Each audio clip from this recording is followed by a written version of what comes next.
Hi everyone out there watching all over the world, as I can see from the live chat. We are live from Los Angeles on the Horn Hangouts, live from my wonderful guest's home today. May I welcome Arturo Sandoval, drinking water out of his very own Arturo bottle. Show this. I don't want to show that. I feel embarrassed. I'm showing. Look at this. That was a good friend of mine. It was like a present. He brought a bunch of cases of that. And I say, man, this is a kind of chauvinist, It's fantastic. I'm going to keep this forever. We were so impressed when your lovely wife brought it. We asked for water and we get you on the bottle. Oh my goodness. Welcome to the Horn Hangouts. We've tried to make this work for a long time. I know. You had such a day already, didn't you? Tell us about your day getting here. No, let's concentrate on this because my day was miserable until now. I'm home now. Can you imagine? Oh my goodness, I got such a release. But at 4 o'clock this morning, you were in New Orleans. We were in Baton Rouge. Baton Rouge? Well, that's not that far. Yeah, but we have to drive. Actually, we left the hotel at 3 a.m. And I get at the hotel at 1 because we played a long show last night. And we went for a little bite afterwards. And then I get in the hotel at 1 a.m. And then we left the hotel at 3 a.m. Which means I packed my thing. And then we drove from Baton Rouge to New Orleans. Right. And then we took a plane to Dallas, Texas. And then 1 hour layover in Dallas, Texas, and then 3.5 hours from Dallas. We are so grateful because a few days ago we thought we were going to have to cancel the hangout, right? That was because the whole thing, in New Orleans, in all that area, they don't used to snowing, They don't know how to handle that. And then there was a chaos in the whole thing. They closed the university where I was supposed to do the master class, and they closed the I-10, which is one of the main arteries, going through east and west and south. And they closed the airport. Actually, my musician is supposed to arrive there in the morning, and they didn't get there until the next day, right away for the sound check. It was like a couple of hectic Everyone days. Watching, I get a mail from Arturo's manager saying, I think we have to cancel the hangout. And I was like, oh, but you made it possible. That was really close. So welcome. I'm so happy you're here. And I just have to say a quick hello from my colleagues from Germany, German Brass. One of the best brass ensembles in the world. Oh, yeah. And our top one in Germany, they are all watching. It is the interval of their concert right now. And they're in LinkedIn, they're watching this. Not only are they watching this, they recorded something for us earlier on. Tim, are you ready to show it?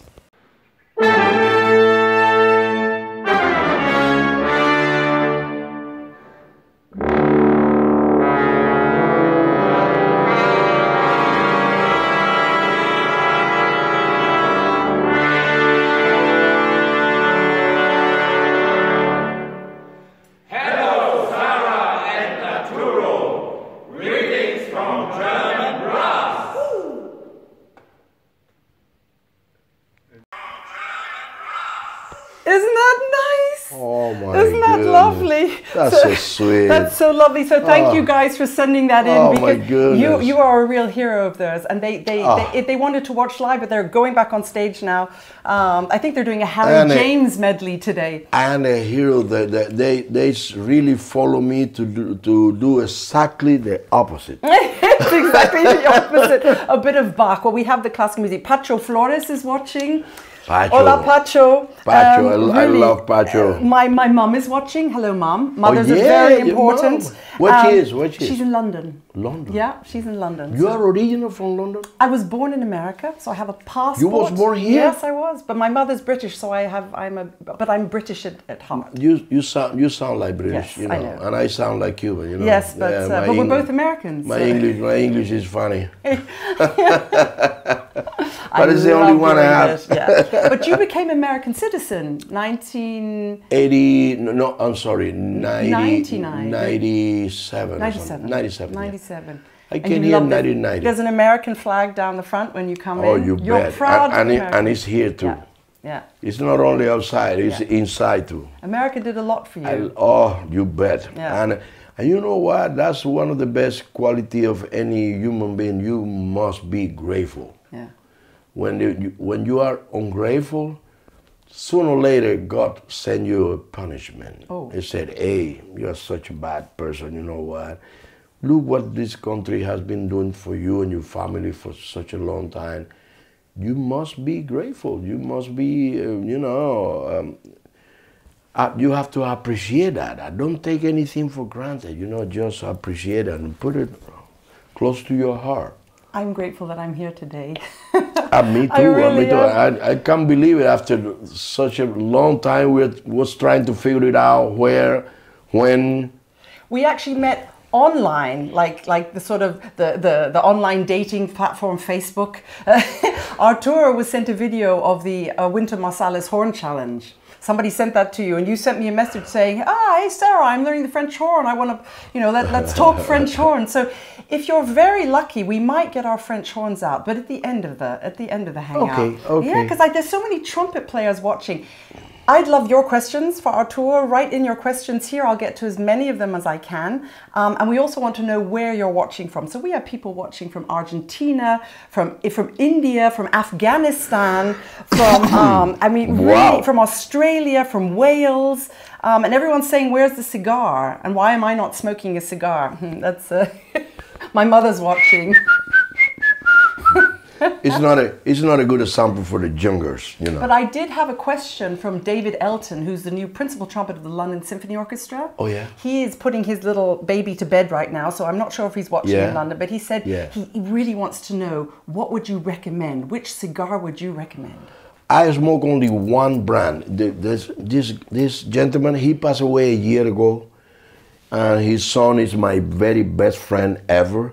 But his name is Carlos Fuente, and the brand of the cigar is Arturo, like me, Arturo Fuente. He's the one that made you that glass trumpet out there. Oh yeah, Arturo Fuente. Yeah. Arturo, but that's the only one I smoke is Arturo Fuente. The type is Don Carlos Robusto. Okay. Don Carlos Dave, Robusto. if you're watching, that's the advice. But also they made an Opus X, which is very famous all over the world. Okay. That's the thing I got on my... What's this? You see that, guys? Oh, the Opus X. Opus X. His trumpet is advertising cigars. Oh no, yeah. It's like family to me. Yeah. It's not business. It's like family. Yeah. Those people are... That is an amazing horn, Arturo. This is beautiful. You know that was made in Switzerland. Bell. Tell me about it. It was made in Switzerland by a guy by the name of Thomas Inderbinnen. Inderbinnen. Okay. In Switzerland. And it's funny because he put his name there. He said Inderbinnen, Swiss made. Oh. Like the watches, you know. The watches. But it's a huge bell. It's a big bell, and the bore is 470. Okay. 470, which is very big. Did you design it with him, or did he just send it to you? Actually, this is a prototype that he made. I changed a couple of things, but actually I go played it too because there was like raw brass when I get it, and it's one of the kind. It's a prototype, but I call this my fluffy sound. Your fluffy sound, I like that. Let's hear your fluffy sound.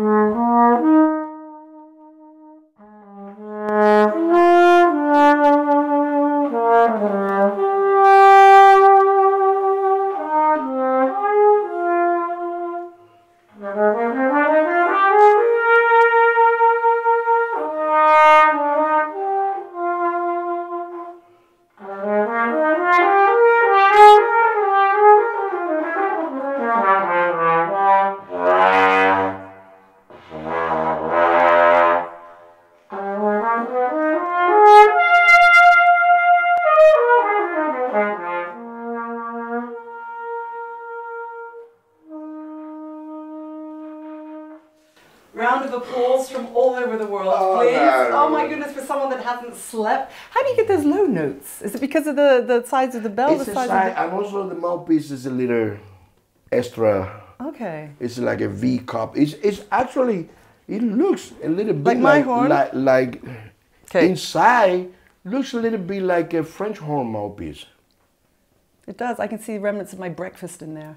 Oh yeah, you still have some, mine. What you got there? Egg? I think I got a bit of croissant in there. What do you got in yours? A little bacon. A little bacon. Put my horn back here. Oops, there goes the microphone. I love it. It's all happening today.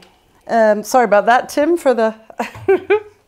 Got you here. So, there's all these trumpet players watching. I've just seen Tina Ting Helset, who's a Norwegian trumpet soloist. She and her fiance Sebastian are watching, and that's great. Yeah? They're getting married. I never met her. You never met her, but she's a big fan of yours. I sent a few messages, but she never replied to me. Tina, that's not on. You have to reply back to. That's not on. Tina, really. She never replied. I'm a big fan, of course. She's watching. She's watching. I watch all her videos, and she is fantastic, amazing. And another guy is not watching right now because is Tamás Velencei, who is our principal trumpet in the Berlin Philharmonic. He's from Hungary, and he sends his biggest respect and regards, but he has got a ticket to the table tennis championship, world championship right now. So that's where he is. In Berlin? Budapest. In Budapest. So he's there. He's watching it. He used to be, he had to decide between becoming a professional table tennis player or a trumpet player.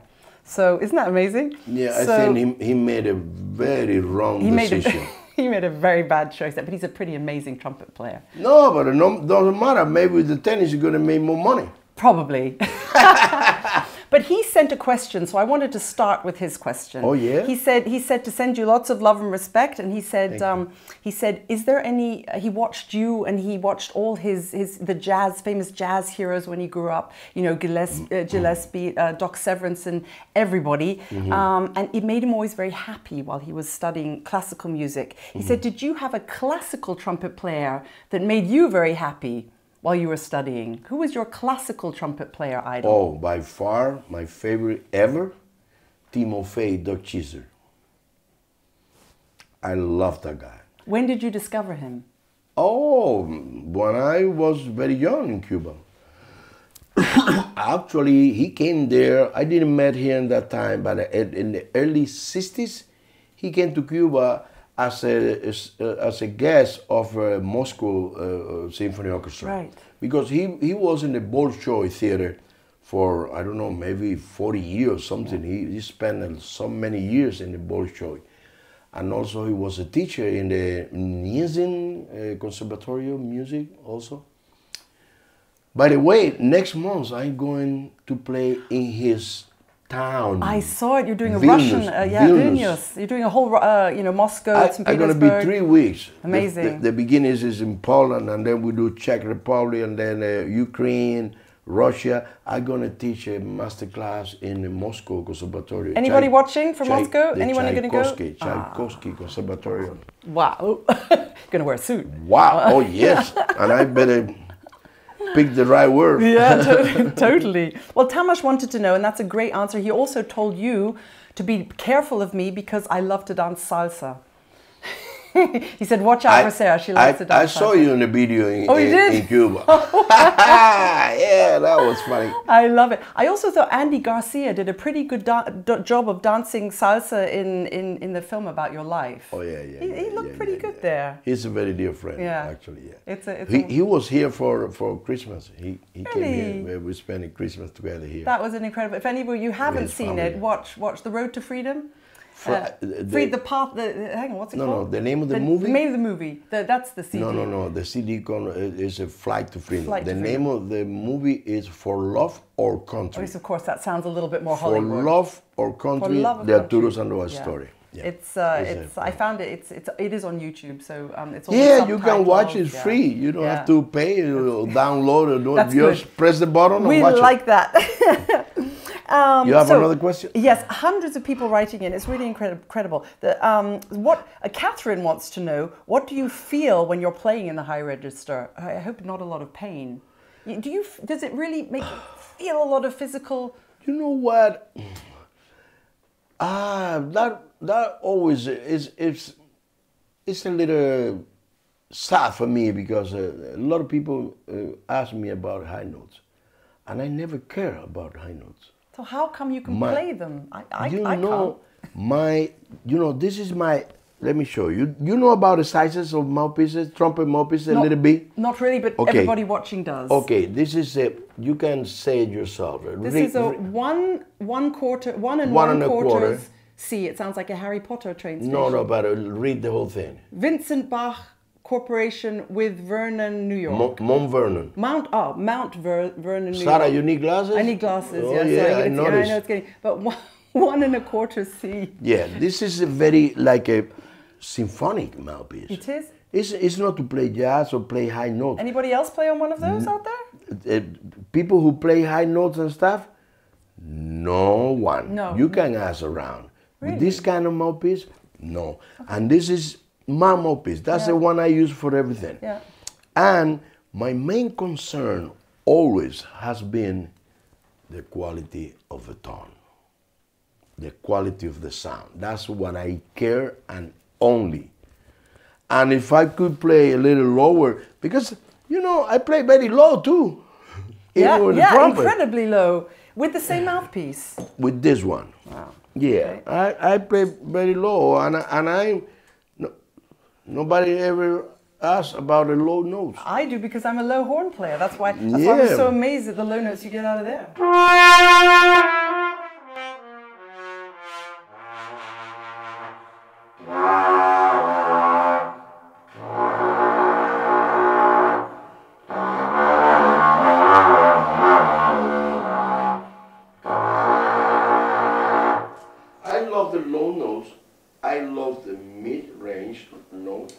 And I love all kind of notes, as long as they sound good.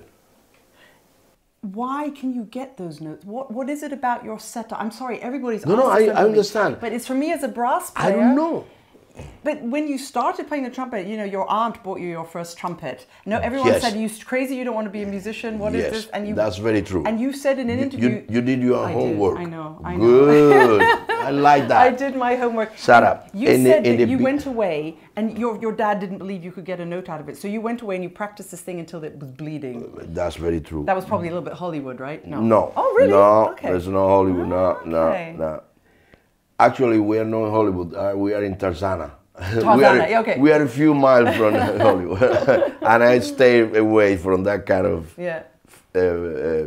fantasy mentality. For us foreigners, it's all the same. Los Angeles, Hollywood, Oscars. I really live with my foot very firm in the ground. In the beginning, I couldn't play any high notes at all, or even low notes. I was struggling to play, I positive that I wasn't that kind of person. I got like a natural abilities, like some other players that they pick the horn and it up and it no, that wasn't me. I'm sorry. Let me get a little water. Have a little water out of your bottle. Sorry, oh my goodness. I'm still so amazed at this. I don't want to drink out of it because then it's... No, but I'm very serious about it. I couldn't play any high or low or whatever. I never have a lesson, I start like a kind of self-taught, and I had to figure it out. Everything. Did you have any books? Did you have anyone to show you the fingers? Later on, somebody let me copy a book made in Spain by the name of Jose Maria Beltran. I never heard about it in 50 years. I never heard those books again. And then I got an Urban later on, and a Saint Jacome. And I still, you see, those two books there, Urban and Saint Jacome, still there. I didn't put it there. Oh, they were there. We changed your whole room about when we came in. These are the first two things I saw. Yes. These are Arturo's Bibles, right? Oh yeah. You know what? When I make Maurice Andre, actually it's a long story, but I'm gonna tell you. We get up in the morning because I was living in his house for 9 days. Maurice Andre's? Yes, and we get up in the morning and play duets out of Saint Jacome. Really? Oh yeah. Bless his soul. Oh man, yes. We miss him. Gosh. Oh. But trumpet players really sit down and play through this. You know what we call that? The Bible. Yeah. Our Bible is the Farkas book, and at least mine. Farkas, it's about that. Yeah, so. It's small, eh? Yeah, put him down here. Put him down here. It's good for exercise. It is. So you had this book, so you learned, because in Cuba it was really restricted. little by little. I started trying to play an instrument around 1960. Yeah, 1960. About a year after, I played my first gig, 1961. I was 11 years old. And the rest of the band was 50-something, right? Oh, yeah. There's a photo somewhere. Yeah? Well, we'll go and have a look. Oh, yeah. And that was my first gig. And then I started to play by ear, of course. I don't even know how to read music or anything. And I was doing that for exactly 3 more years. 64, I went to school to get a little bit of classical training, a little bit. In Havana? Yeah. That was it. And then after that, I started to play with different bands in Cuba. But and then you picked up Dizzy from the boat, and that was it. Oh my goodness, that was one of the most important days of our life. Yeah. Oh yeah, totally. He saved my life. The movie is very touching, you know. And it's true, you know. Marianella told me that it's really. I said, how much of it is true? Did he really play for you at the bus, wake you up in the morning with his trumpet? Oh yeah. And did he really pick you up from the bus? And she said it's all true. We're married now for 43 years. Yeah. But 43 years ago, oh my goodness, when I saw that woman, I say, oh. I don't know. Oh my goodness, she was. She still is stunning. Yeah, stunning. She still so is. Beautiful. Aww. Beautiful. But we've been married for 43 years. Yeah. Our son is 41. Wow. Going 42 this year. Which is young. In June. Which is young. He's going to be 42 in June. That's a young age, a very young age. No, so you met Dizzy on the boat, and that was history. You went on tour with his band. You defected. I know. That's okay. No, I understand. I have so many trumpet questions. I'm trying to. But we met in May '77. After he come back to New York, because this is very important. When he come back to New York, he started to talk about to everybody what those musicians he just saw in Cuba. Because he was surprised, that took him by surprise, because he was expecting to hear good pianists and saxophone and trumpet and thing. He was expecting, because he never went there before. That was his very first visit ever. And he was expecting to meet a lot of conga players and thing, and dancers and this and that. But he was so surprised, you know, when he heard us playing even his music, and when he hear me playing his lines, his things, he was like this. He puts his eye like this. Okay, the bottom line is he come back to New York, start to talk to all those people. A couple of months later, we were in the rehearsal with our band in Havana, and the president of CBS Record showed up to the rehearsal from New York. He was there for the whole rehearsal. And then afterwards, he introduced himself, and nobody speak English in the band, and he brought some translators. Okay, but the bottom line is, from the rehearsal, he said, I came from New York to hear those musicians that Dizzy Gillespie was talking about. That was a key point there, because a few months later, they put us on the plane, and we landed in New York, in LaGuardia Airport. You guys must have thought listen to this, from Havana to New York. And they put a little bus there. They drove the band to the sound check at Carnegie Hall. The very first day ever, I swear to God, that's a true story. The very first day, we drove to the sound check and we played the concert, and then at 1 or 2 in the morning, we check in the hotel. But we played the second half of the show. The first half was Mary Lou Williams Trio and Bill Evans Trio. And we played the second half of the show in the Carnegie Hall. That was the very first day ever in the US. And everything was because of Dizzy Gillespie. Wow.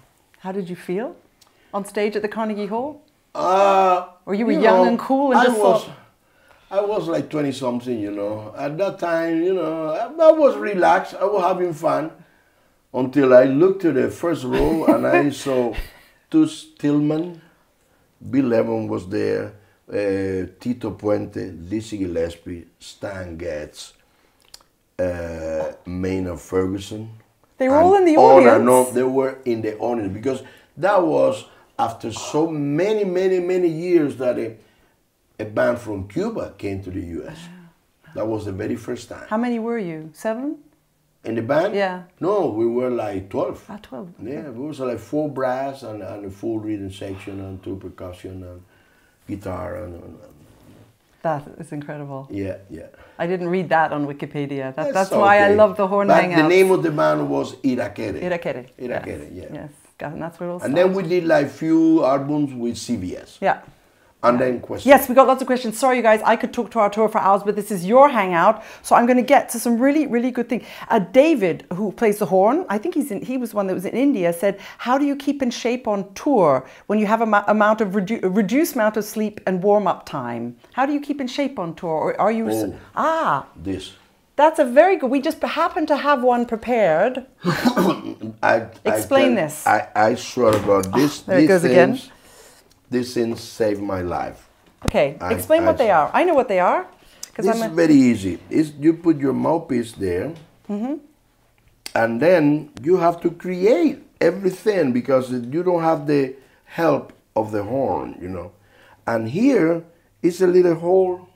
I don't know if you can pick it up that, but you can graduate the amount of resistance. Okay, so if it's completely open, then it's completely open, and you can graduate until you feel as close as possible to the feel when you play the horn. Okay, so you can adjust it just for your own personal. In the airport, in the bus, in the plane, in the hotel, anywhere, especially before the gig. Yeah. I sit down with this, or drive, or whatever. Drive. Somebody knows. Sometimes I drive. Yeah, in LA you can do that because you sit in traffic all the time. Yeah. And an airplane where we're going to China or Japan or whatever, you know. And but believe me, when I get to the gig, I don't even have to warm up with the horn. Okay, let's see how it works. Show me how it works.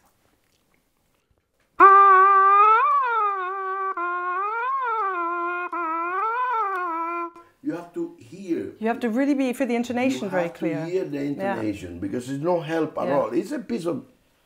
You designed this. This has a wonderful name. It's called the Sandovalves. Sandovalves. Because who made this for you?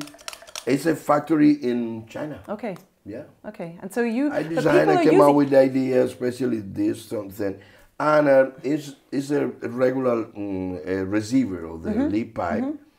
But the good thing is when you really get the right intonation and the tongue in the... Yeah.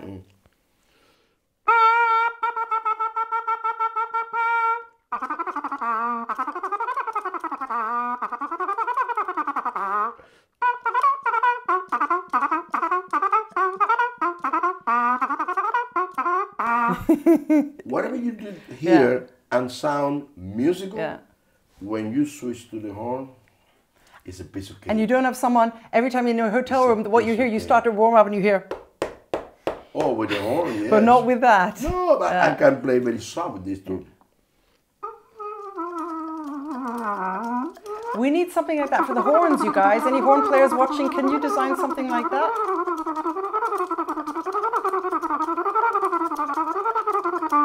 Wow. Okay. I'm gonna have a go on that later. Yeah. So this is how you warm up in hotel rooms. That's fantastic. All the Sandovalves. You guys got a good close up of that? When I get to the horn, believe me, I feel like I can go to the gig. Yeah. I don't have to warm up again.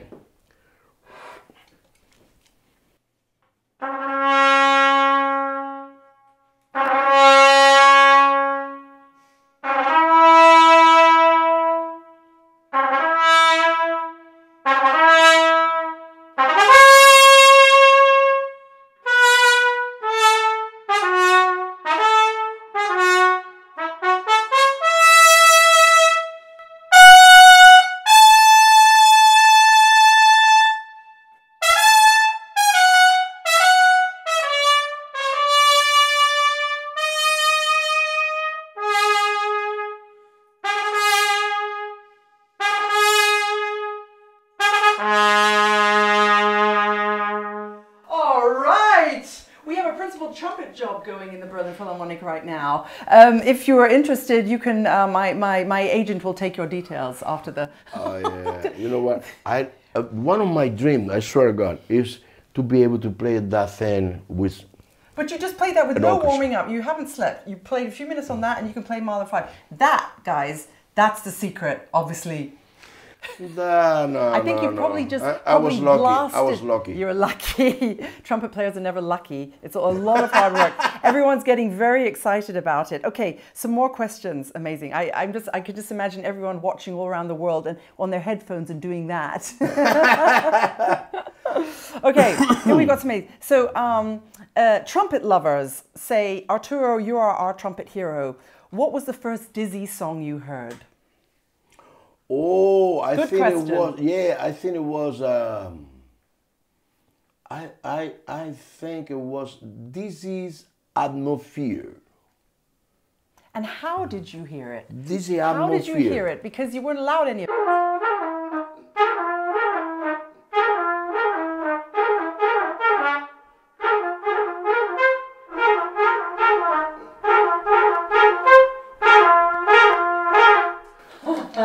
That was the first. I love it. But how did you hear that? Because you weren't allowed any. I know you were thrown in jail for 4 months for listening. Yes, but you know, but we discovered the Voice of America from Washington D.C. He was a gentleman. He was the host of the program, Willis Canover. He was an incredible jazz. He knew everything about jazz, everything, and everybody, and he got that program every single day for 1 hour.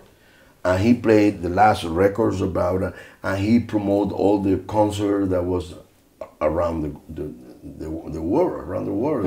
Anything that happened in jazz, Willis Canover knew about it.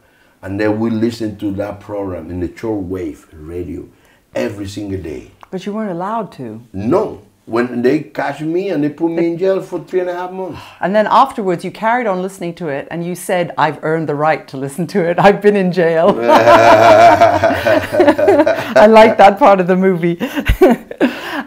So you listened, so that was your first song. Wow, fantastic. I've got someone from, Pacho Flores, question from Pacho. He said, could you ask Arturo about his first and amazing trumpet concerto? You've written 2 now, haven't you? Yeah. So just tell us about how that happened, because you use a lot of classical influences in there as well. I saw supposed to be a little classical. A little. I watched the live stream from Poland when you did your it was the second concerto you did there. Yeah. So why, Pacho? Are you going to play it? I think Pacho should play it. I sent him already the material of both of them. Okay, Pacho, which one are you going to play? Whichever he prefers. But Pacho, the thing is, I'm going to tell you the very truth. In both cases, I wrote the first one, I wrote for one of my books on her Loner. I wrote a little thing, and it looks like a page, of what's supposed to be, or imagine that it was like a second movement of a concerto. And I put some chord and I harmonized and I recorded too at home. That was in Miami many years ago. And my wife listened to that. And she came to the studio and said, what's that? She said, it's from my book, it's for my book, and it's like to help a student to figure out how to make an interpretation of a second movement of a concerto.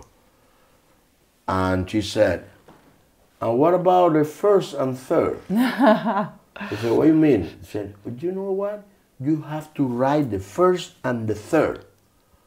And I said, but when? She said, now. And I'm serious. Wow. I put the tape on and I played the first movement and I put it again and I played the third movement.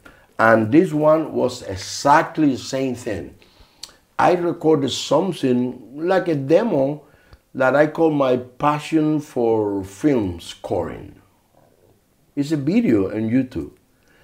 And that was, when she heard that, the same thing. She said, hey, this sounds like a second movement of a concerto. I said, oh, you again with that thing?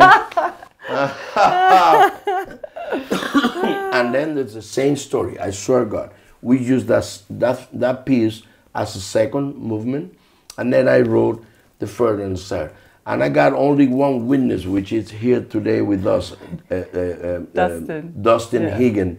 He know how we did the whole thing because he recorded everything. You record a lot at home, don't you? I recorded everything here. Okay. Everything here. Not I mean, everything I compose or whatever. A lot of projects I recorded here. Yeah. There's a very nice question here from Ju. I don't know, where are you from, Ju? Let us know. Who will be the next Arturo? Do you see any young ones coming up with this incredible ability? I know it's a really difficult question, but it's a fun question. It's a fun question, but not for me. I felt embarrassed.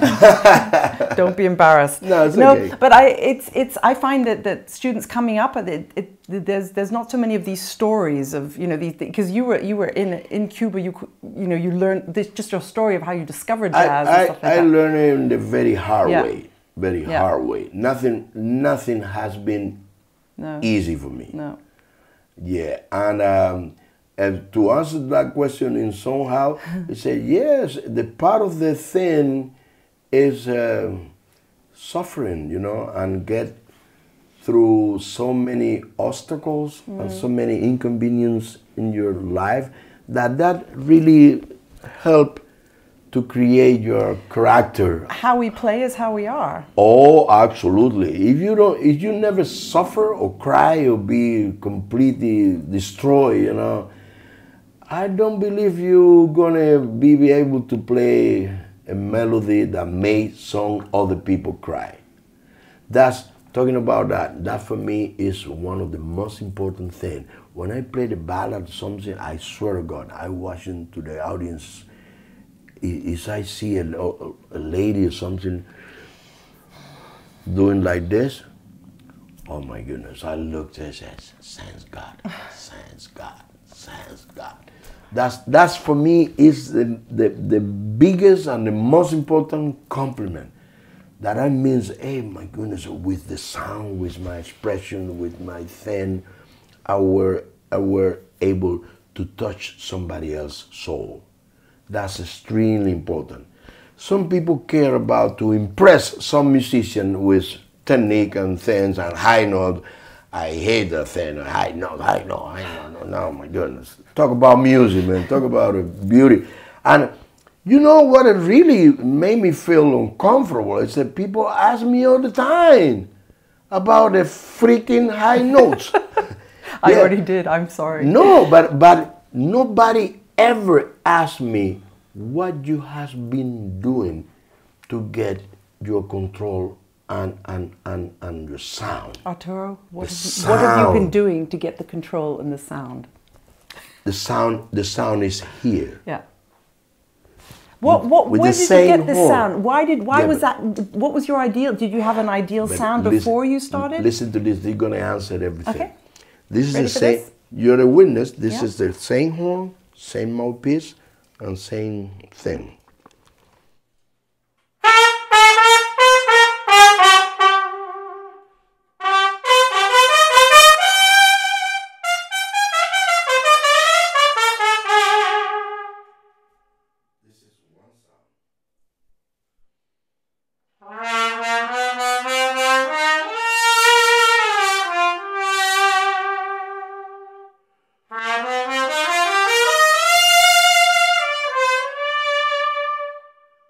Different sound.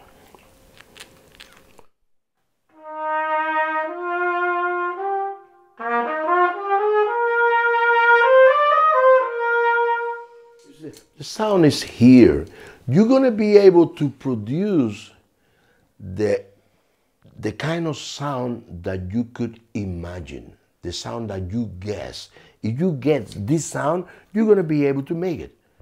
If you don't feel that before you do this, you have to imagine, I said, I want to sound like Chet Baker.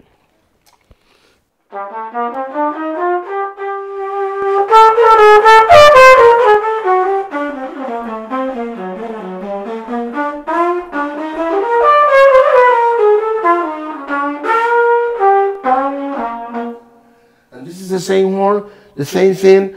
I play.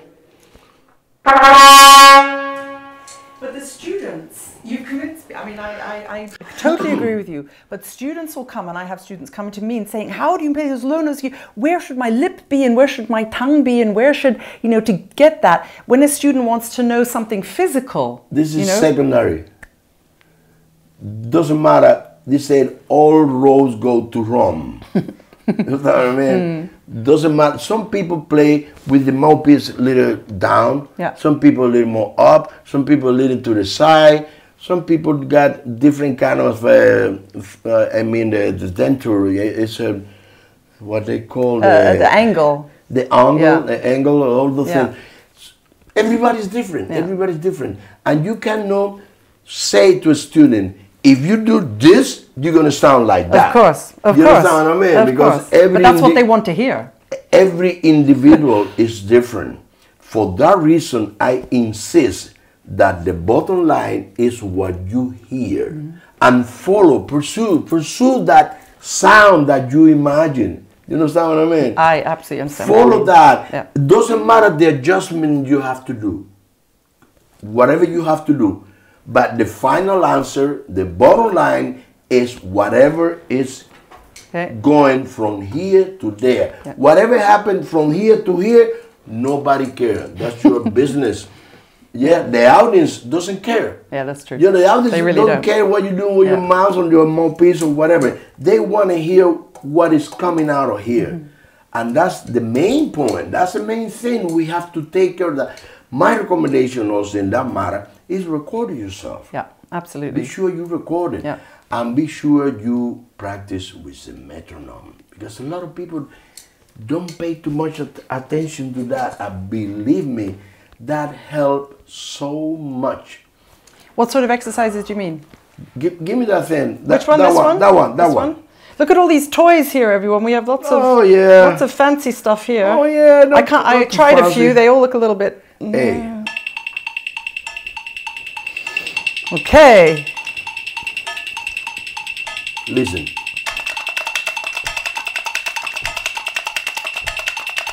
I can't even move my fingers that fast.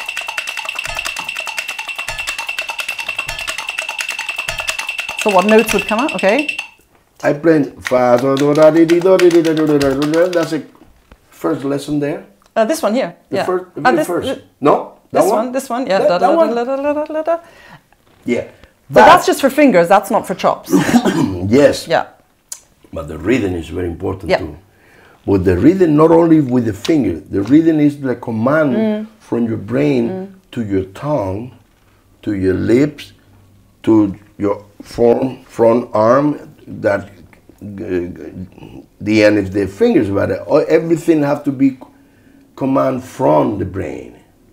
And it's good that you have that kind of a rhythm, strictly firm in your conviction that the rhythm is very important in everything. When you do, that's rhythm too. When you make those kind of a different attack, the rhythm is involved in that too. Now the attack, that just really that airstream. We have another toy that you just showed me for the airstream. Look at this, you guys. Look at this. Yeah, this is really Ricky. You got to get his eyes here. This is like a little toy. And it's for the airstream to find out whether the airstream's going the right way.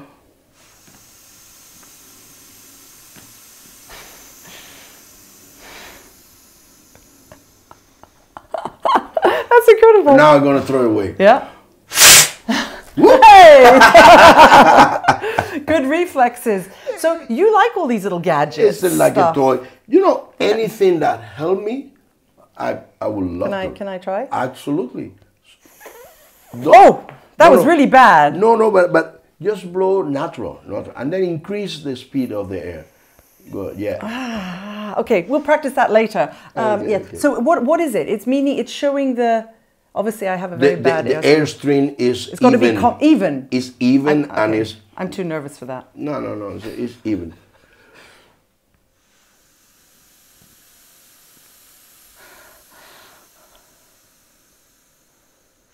Wow. That's just incredible. Okay, we're going to practice it. This came out in the mail now. This is really? That was it's in my first day. You just got this, yeah? You just picked this up. I just picked it up from the mail when I in the way in. You are, I used that one, the other one. This one here. That one. Now I couldn't even get the ball up in that one. This is made in Germany. Yeah. I've been using this for years. Yeah. What's it called? The first it's called Astra. Astra. Astra. Yeah. Okay. Oh yeah, Tom told me about this. Tom Hooten. Yeah, he said to say hi. I've been playing with him all week. Actually, he was here the other day. Told me. And I showed him this. He's ordered it now. I know. I know. Okay, but what I tried to do in the first couple of is try to make the ball touch the top. Oh, I tried that and I couldn't. You see? Yeah.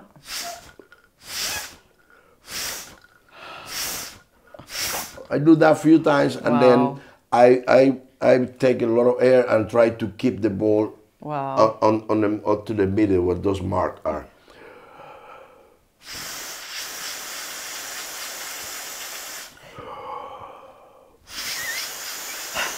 But Arturo, that's not the air compression and speed you use for everything. That's just to get it going, right? It's to have it. To have it. And use it when you need it. Good. But it's what the Duchess said. Yeah. You know, Tom wrote something and I really appreciate that very much. You should have heard him in Alpine Symphony last night with the LA Phil. He was amazing. Beautiful? Beautiful. Beautiful. Yeah. But he also wrote in his page this morning that I played for him like this, and he said he never heard such a soft sound ever. I asked Tom 2 days ago, I said, what impresses you about Arturo? What can I talk to him about? He said, he has never heard such a soft sound in his life. He said, ask him how he does his whispers.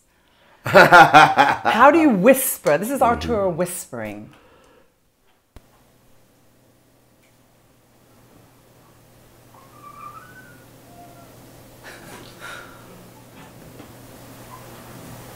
I can hear a lot of air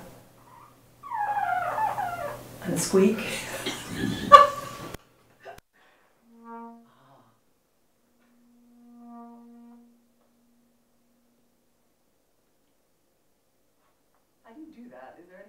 I think everyone's turning up the volume of they've turned it down after Mahler 5 and now they're turning it all up. That's whispering. And how do you use that in a piece? You don't, because no one would hear it. But that's just to get the vibrations going. It's about control. Okay. Don't, use the amount of air, of intensity and everything that the music demands. But if some people, when they practice loud all the time. Yeah. When I practice clap, that thing, I practice very, very soft.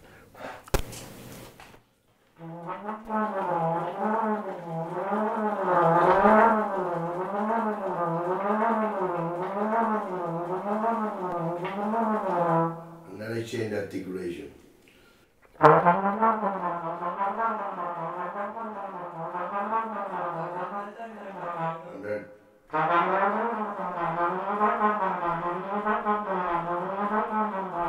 And then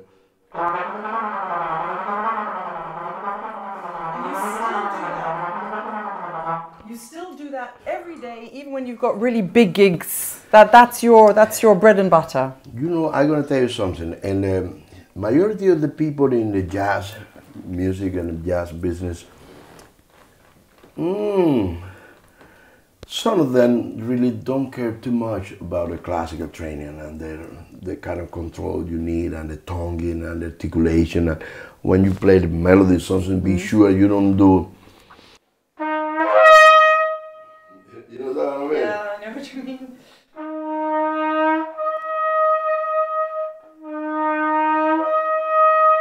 Those kind of things, you know, all those little details that they are more related to the classical music. When I practice, I swear to God, I don't even think about jazz or pop or any kind of other kind of music. You just think trumpet. I think about preparation. To do what? Whatever you have to. To get the sound. Whatever the live asks you to do it, or you go to a recording or something, you have to be ready because you don't know what you're gonna find in the music stand. Could be a surprise. and you have to be prepared for surprises. Yeah, of course. Of course. There's so many questions coming in. I'll just fire a few at you. We'll just ask a quick. If you could, Carl asked a really interesting question. If you could create your all-star brass quintet, who would it be? If you could play in a brass quintet, with me on the horn, of course. Of course. Otherwise, it doesn't matter. No, I don't know. By the way, I'm so sorry. I never play in the brass quintet. Well, then we should start. With Tom, we can take Tom. Yeah, Tom Hooten. Yeah, we'll take Tom. Find a tuba player, nice tuba player. Wow. And another trombone. Yes. Okay, guys, we'll work on that one. I'm so sorry, but that's okay. I never did, and that was okay. We'll think about that one. Well, we're gonna have a little duet in a moment. Lampros from Greece asks, you're gonna be upset when I ask you something about the high register again? But that's what they're all wanting to know. What for endurance in the high register? So many trumpet players, all brass players, struggle with endurance because they press to get the high notes. Now we got to go to the efficiency of the whole body in function of create those sounds. Yeah. The speed of the air is crucial. The speed of the air in any register, but you know, and the position of the tongue is crucial as well. You have to be aware that where is your tongue at all time, and the pronunciation of different syllables is like the old timer all say, is crucial. You have to do that. But not even think about the throat. Okay. The people who think about the throat and use the throat, serious problem. We just try and keep it, as horn players, we try and keep it open all the time though, because the minute it goes, absolutely. We can't play. Yeah. Open and passive. Okay, open like and passive. A bypass. This is the bypass. Not even think about to make this part of the body participate in anything, because that creates a lot of problem, especially in the way out of the sound. Yeah. This is just a way. It's a way to reach the thing. But it's important when you get here that both lips are together like this. You know what I mean? And then put your hand like this.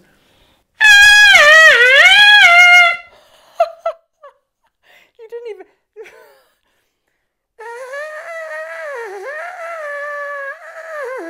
Are you singing? No. No, I was spitting. No. Wow. Yeah, you see, this is a very big horn, 470, and this is a very big mouthpiece. Yeah. Someone's just written, congratulations to Tim for doing a great job with the extremes of the sound. Dustin and Tim back there, they're really... great. Yeah, they're doing great stuff. It's sounding good. Let me do something real quick. Let me get the spit out. Yeah. Yeah, you're going to like this now. I am. I'm liking it all. No, but this is sound, just talking about sound from the bottom, very bottom. A lot of people play those low notes with the false position, and that sound is false. It's not the real sound. Yeah. You have to play those low notes with your regular and normal embouchure. Yeah.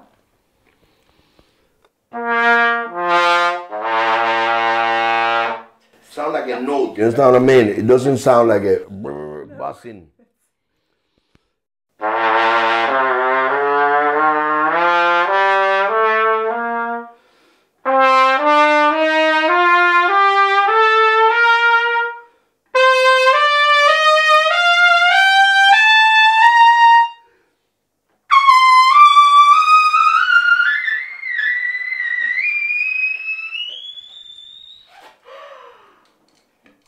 Silence. That is incredible. Arturo, you are just, it's incredible. I think everyone who wants the tips to be able to do that, I'm not sure if it's not something you can learn. It's something if you have that sound, then you do it. And also, you know what is very important, and I was talking to Tom the other day, and it's important that your whole body should participate in the function. Well, it has to get those notes because you were, you know. So, but some people believe it's only here. No, that's the endurance problem. Exactly. That create endurance problem and also fatigue. You know, you get tired. You know, the thing gets stuck and that nothing came out. Can students learn that? Can they learn what you just did, or is it just something that some people really have the natural ability to use their entire body? I didn't have. You never learn it. I know. At all. I know. That was little by little. You know when that change happened. When I really took conscience of how serious I have to practice and how much passion I have to put into the horn. You understand what I mean? Yeah. That from that moment on, I was like. When I started, I was like 10 years old. I'm talking about when I was 18, 19 or something like that. It's for the first time and I said, wow, I'm struggling. It should be a solution for this. I have to find a way to resolve all this problem that I'm struggling with. Okay, what was that way? You know what I did? What? Practice. And practice well. Yeah, practice well. You can practice well and practice with the mind frame of gratefulness. You understand what I mean? Every time you sit down to practice, my recommendation is to 2 seconds.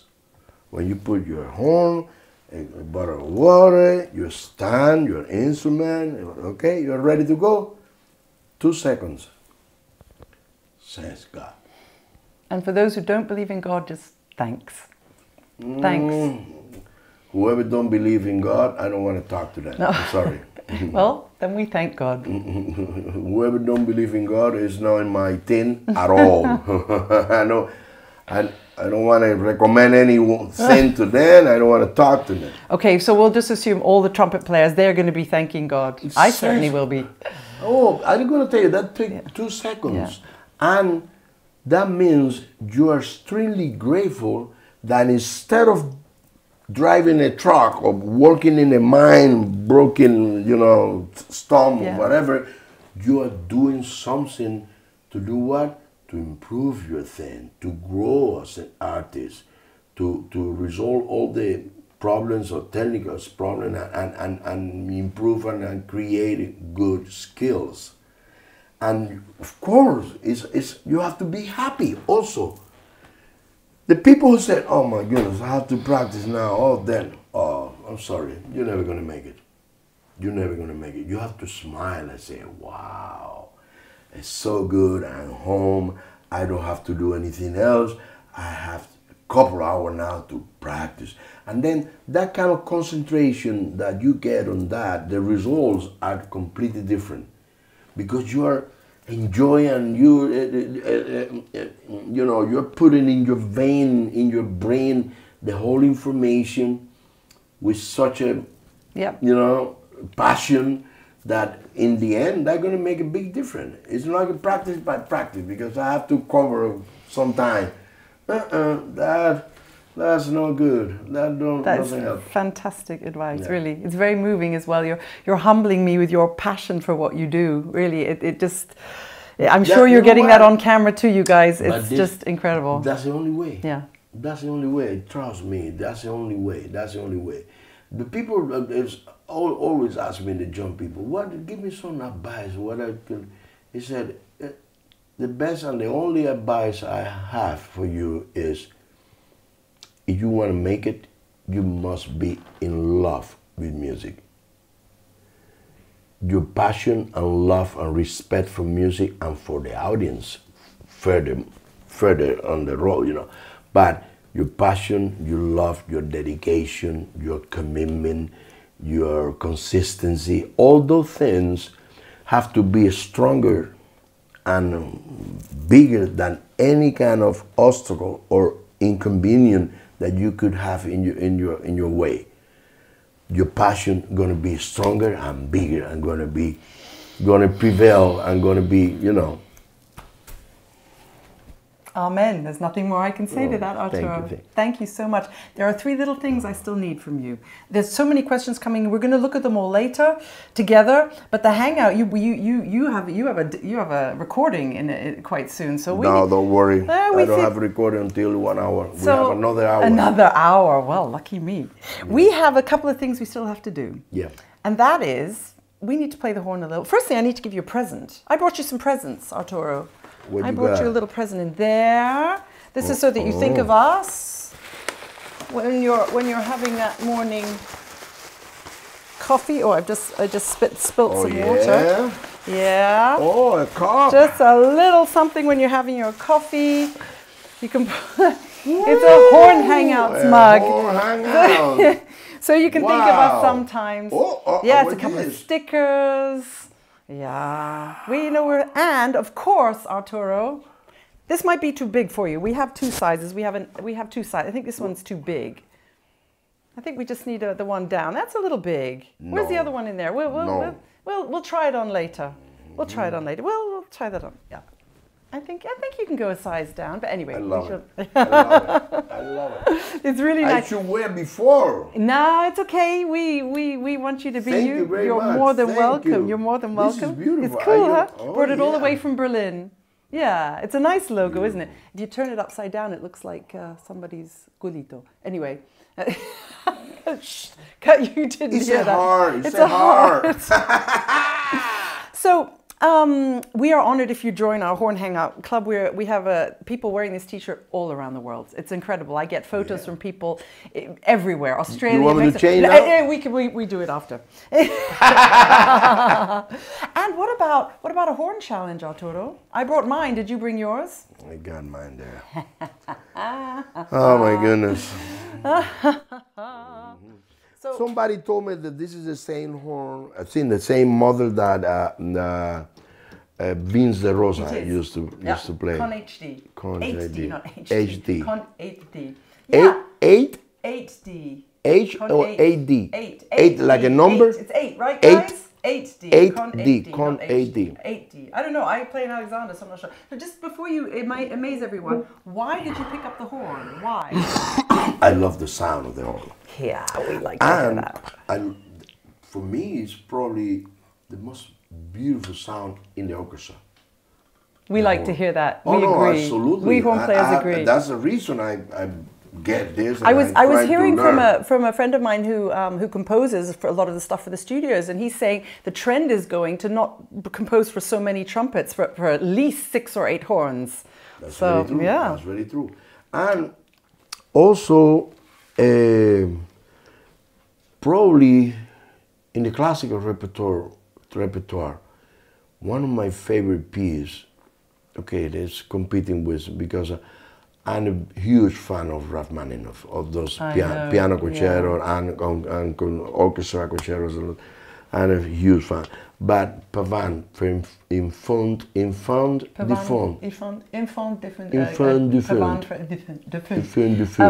for a Dead Child, yes. Oh my goodness. Yeah. For me, it's one of the most beautiful. I recorded that in one of my... Can you play it? I don't know exactly. I can play with the trumpet. I don't even know the key, but... Starts in a D. 1 and 2. You have to push the thing down. I'm going to change that for you later because you want to play in B flat, right? Oh, it's hard to play the horn after talking for hours.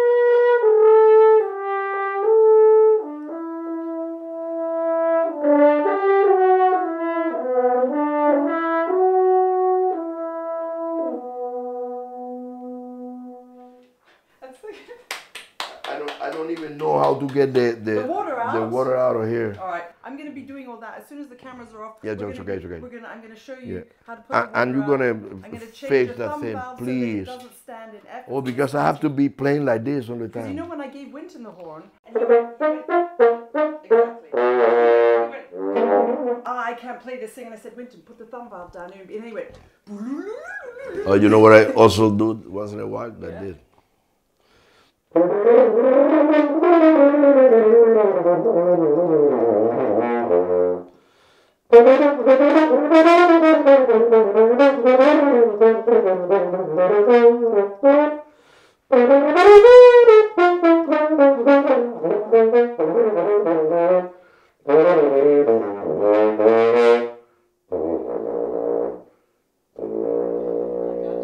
I got you. A round of applause from all the horn players around the world. Oh, yes. Okay, we're going to have a little horn session. But there's one thing. Would you do one thing for me before we say goodbye to everyone? Because people are really watching from all over the world. I'm going to get to see this. And later, if you feel like it, if there are any questions that we didn't answer yet, you can write. If you feel like it, you know, sometime if you have 20 minutes, you can just write and just say hi to the people after you have. Okay. So keep your messages coming in for us, and I promise you, Arturo, we'll get to see them. Can we go into your living room? Because we have one camera that will come with us. Mm-hmm. I heard you have Oscar Peterson's piano, and that you're a pretty mean piano player. Would you play something for me, just to finish off the hangout? Absolutely. I would absolutely love That's going to be my favorite moment because I love the piano. I know. I love the piano. I know. I'm so sorry it's out of tune. Tell me quickly, how come you got Oscar Peterson's piano? Oh, it's a long story. Oh, okay. But this is Bosendorfer Imperial, you know, and it's made in Vienna, Austria. The lady who represents Bosendorfer here in the U.S., I knew her. I know her for many, many years. And I used to visit her because she was married to a trumpet player in the National Symphony. By the way, the guy who played for 40 years, the principal in the National Symphony in Washington, he's going to be here in this house in 12, Adele Sanchez. Great, wow. You ever hear about him? Yes, of course. He was like 40 years the principal, Adele. Okay. Busy day for you. Oh, yeah. No time for a siesta. It's okay, no, but it's okay. No, it's okay. I sleep tonight. And she always play with me and say, hey, you have to buy a Bosendorfer. I said, oh, Kathy is her name. Kathy, it's too expensive for me. And okay, we always, play around with that. And one day, I was living in Coral Gables, Florida. She called me and said, Arturo, now you cannot say no. I said, what are you talking about? He said, I just got in my store in Washington, D.C., one of Oscar piano. And Bosendorfer don't want me to sell it to any person, and I have to look for someone that really appreciate and know what they have, you know. I said, oh, Kathy, and what am I going to do with my piano? She said, I take it as a trade-in. She took my piano. So you have Oscar Peterson's piano. That's incredible. One of them. One of them, yeah. He used to get two. Yeah. His widow have the other one. Wow, what an honor. Yeah. I would love it if you played us out. Before we go into Arturo's living room to play us, we have to sort of adjust the cameras and stuff, but may I say a huge thank you to all of you for joining in today. And there's so many people on the chat. You're coming from all over the world, and that makes me very, very happy that it sort of feels like a real community online. That's good. You're doing such a beautiful, beautiful job. Beautiful job. Well, I couldn't do it without my team, and we have handsome Tim, who came all the way from Melbourne. That's very important. In the back there. Tim, can you just come out here and just say hi? It's very important, but your personality in the way you handle the thing and the way you project your smile and with the people is that thing you cannot learn in school. Thank you. It means a lot. But he also has this amazing, without him, none of this would have happened. Nothing on that's the great, man. Who came out with the idea? Well, I was doing a masterclass in Australia, and Tim live streamed it. And that was in the days where no one ever did that. A long time ago now. Ages ago, 6 years ago. But 5 years ago. Yeah, but nobody. It's normal now, but no one ever did that. And then afterwards, he said, I didn't really pay much attention. It was just this guy, you know, running around with lots of tables and cameras. And he said to me, "What would you like to do?" And I said, "I like to interview people. My dad was a journalist. Maybe we could do some." He's like, "Sure, I'll set it up. I'll build you a website." I said, it's natural for you. It's natural for you. Yeah. Well, I love doing it. I love finding out about people, and we're just so honoured. And he came all the way from Australia to do this. So somebody from Australia watch it? Yes. What time is there now? I think it's just about 8 a.m. in the morning. In the morning, lots of people. 8 a.m. Sunday morning. It's tomorrow. Yeah. Oh my Lord! And there's people watching in Japan. It was like 3 a.m. in the morning, and everyone is now in Europe going to. It's a great time of day. So you're gonna be so sleepy tomorrow. Well, you're not as sleepy as you.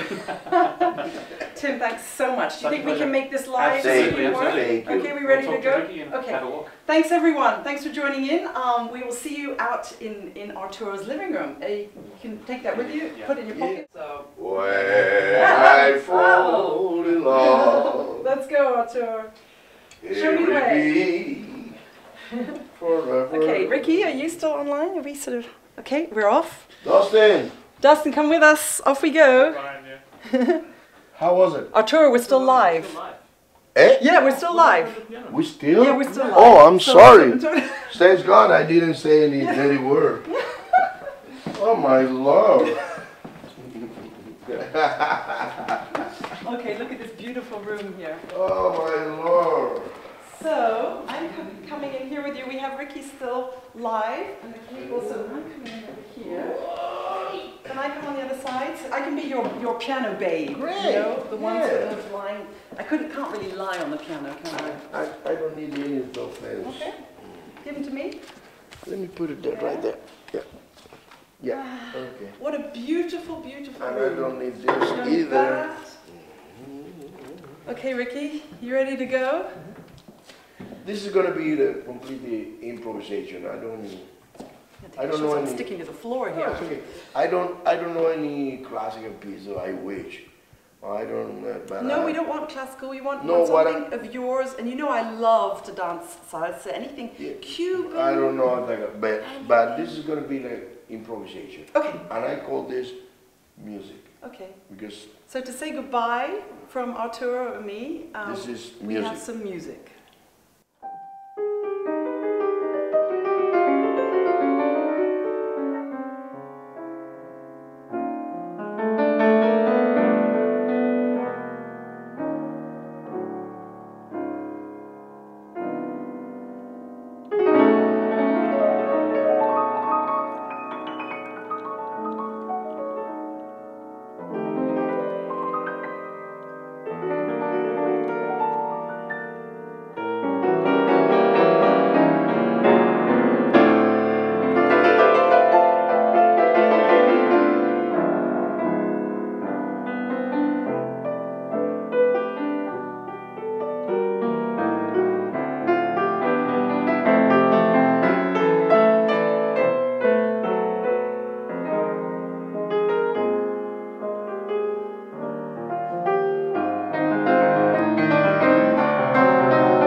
what she did. Oh my goodness, I'm so sorry. I'm so sorry. It's wonderful. This is what I call music. It's a little influence of this and that and that. Of course, I'm a huge fan of Rachmaninoff. I like those romanticism. Oh, you killed me, man. Oh, Arturo. sorry. Now you made my day. Now you made my day. Bye, guys. Now you made my day. Now you made my day. Now. Thanks, guys. My heart is